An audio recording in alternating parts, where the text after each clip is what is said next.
Alrighty. Let's see what this whole rush dueling thing is all about. Uses specialized cards that are easier to interpret. Okay.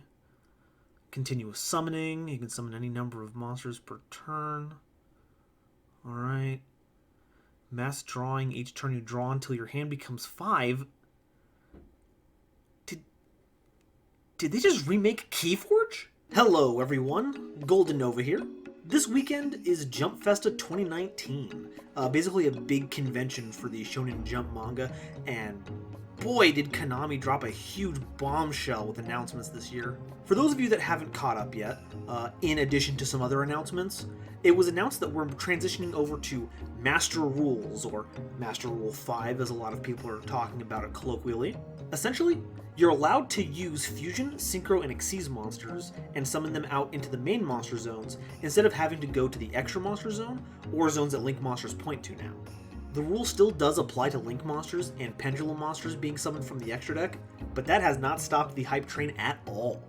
So in anticipation for the April 1st rules change, here are 5 things to keep in mind whenever Master Rule 5 is implemented. Number 5. Link monsters were actually buffed. Decks with a heavy focus on Link monsters, like Salamangreat and Marincess, will play basically the same as they ever have. In fact, monsters like Mirage Stallion and Totally Awesome no longer have to be played to Link zones, which will make your combos more flexible, and you'll spend less time fretting over which zone it has to go into. Number 4. Super Polymerization is even stronger. Previously, if you wanted to use Super Poly to break boards, you'd have to find a way to get rid of the monster you fusion summoned, and that always felt like a waste. Now you can have your cake and eat it too. If you don't need the monster for material, then you can keep it around for its effect, or just beat up your opponent. Number 3. Synchros are back. Maybe. Unfortunately, Synchros weren't really blowing up competitive play before Master Rule 4 was implemented, and it's hard to imagine that going back to how things used to be will change that. Synchros are still the extra deck type that requires the most commitment and specialized card choice to utilize. Crystron Halqifibrax might be able to help with that, but when you have a tuner and a non-tuner on board, the Synchro options that you have better be severely better than the Link monsters that you have access to. Now, Junk Speeder is a pretty powerful card now that we don't have to worry about extra monster zones, and I'm very curious to see the Synchro ladder combos people cook up with it.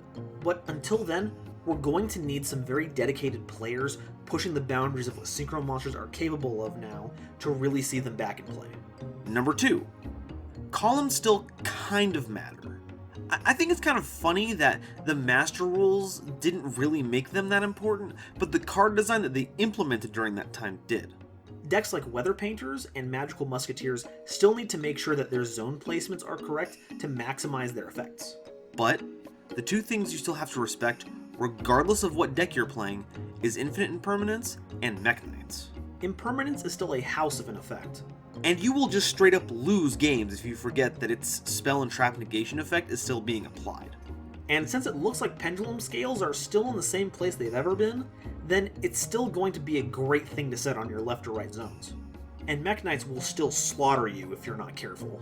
The deck has an incredibly powerful ceiling, and they will definitely punish you if you do some of the work for them.